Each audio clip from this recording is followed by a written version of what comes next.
Yeah, so this is Aftermath. It takes place in 2025 in downtown Los Angeles right after a drone attack. And look at the beautiful destruction that you see in this map. Yeah, there's a lot that's not right in Los Angeles right here in Aftermath. So as we see early on, looks like we're on board with Minnie. She's of the German ladies team, Vivacious Ladies, and she gets shocked right there. A shock charge went off. Let's see what goes down right here, this B flag. Let's take a look at this mini-map. Oh boy, look at this is chaos in the center here. Yeah, so tell me a little bit about this B flag positioning here on Aftermath. Well, where else would you put the B flag but in the dead center of the map in the most crazy place you can, right? Yeah, right. Yeah, and we see a care package now coming in for the Europeans. That's going to get dropped off. Why don't we take a look and see who's going to grab that? We're on board with Minnie, and she looks like she's making a move for it. Yes, she is, but her teammate comes in and swoops it up. So let's see here. Oh, there it is. There's the War Machine. I was hoping this would come out. This is really one of those fun weapon-based score streaks that we have in Call of Duty Black Ops. Yeah, this thing is absolutely devastating. The War Machine is a pretty much just a ridiculous launcher. It's so powerful as we see Kitty Cat getting taken out, but she spawns back in and she has it again. She picked up a flurry of kills right there, and she was clearing out that B flag. And let's take a look here. Still a jockey for position moment for this flag. The score is absolutely tied, David. Look at, yeah, no one's actually picked up this B flag yet. It's been in the center of the map. It is a tough position. You'd like to see some smoke. You'd like to see some guys pushed up a little harder to keep these guys from taking this flag. And there you have it. There goes that War Machine. Kitty Cat used up all the rounds in it, so it's gone.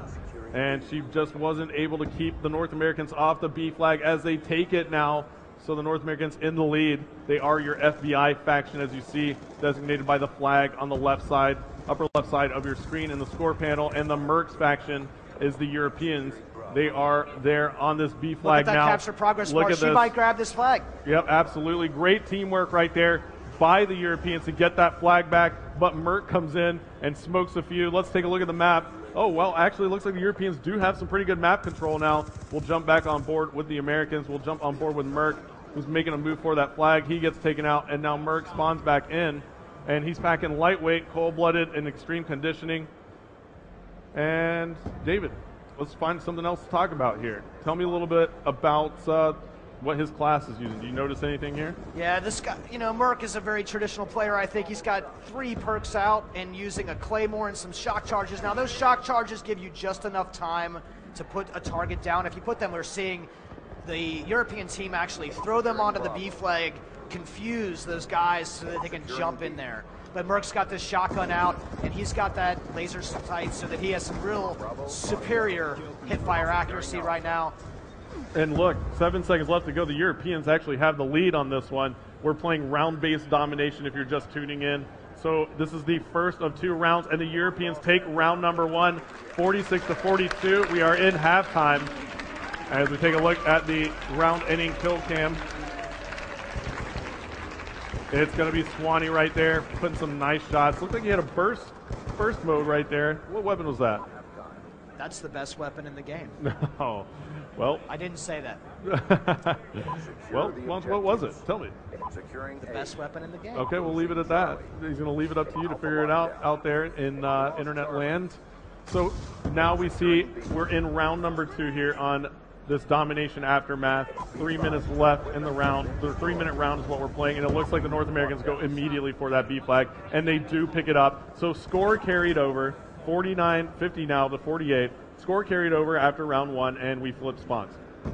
Yeah, so now that we've got these flip spawns, we're going to see where these teammates set up. They're not facing the same direction. The flank routes are not going to be the same for them, and so they're going to relearn their positions and figure out what to do in this scenario to hold down both that A and B flag. Yeah, I'm actually going to take the perk icons off now, and let's go ahead and take a look here on the team for the Europeans. We'll swap over to Gunshi, who was really hot earlier. Now Gunshi has the R870. That seems to be the most popular shotgun with these guys. What makes that their choice right now? What would you say? It does a lot of damage. It does do a lot of damage. This is really a classic style shotgun. The semi-auto, the pump. Just look at those shells on the side of the thing. The thing is absolutely beautiful. The Treyarch weapons team is some of the best in the world. You can see their work coming through right here. Yeah, absolutely. I'll scroll around. Let's take a look at some of the weapons here. So we'll just go one by one. The MSMC here. Yeah. Submachine gun. Tell me a little bit about that. Yeah, so there's all sorts of great submachine guns in Call of Duty Black Ops 2. And this MSMC is one of the favorites that we have internally. I think fans are really going to react well to it. Yeah, and it looks like this is an LMG now coming out for Shane, and he's got a crazy sight on that. What's that attached? He also has the laser sight, and he's just going ahead and hip firing. Look at that, just mowed down Ray and David. That was just like this LMG. He's mobile with it and hip firing. How did that work out right there? He's got an LSAT. He's got it customized up with that laser sight, but also that dual band scope. Now he's got the assault shield coming out right now. So Shane has got all sorts of fun stuff going on in his classes. I'm really excited that players are going to be able to use. Oh, look at that melee attack from Shane with the assault shield. Yeah, and look at this. Somebody is not knowing what's going on. It looked like it was Karma of Team Envious. 30 seconds left to go now. That was we're going to stay on board with Shane because this class is pretty epic. This is one of the great things about Pick 10 and the wild cards. You're going to see some really unique combinations that are still competitive. Yeah, and he did work with it. I mean, I have to say, I was pretty impressed. And it looks like the North Americans still have the lead here. They're up by 8 kills or 8 points in Domination Aftermath. 10 seconds left to go. They are going to close this one out. I don't think there's enough time for the Europeans to come back, and that's going to be all she wrote. 97 points on the board. Now we'll see how it finishes. Looks like 98-93. Close game, but that's our final, David. That is the end of that match. That was a much closer game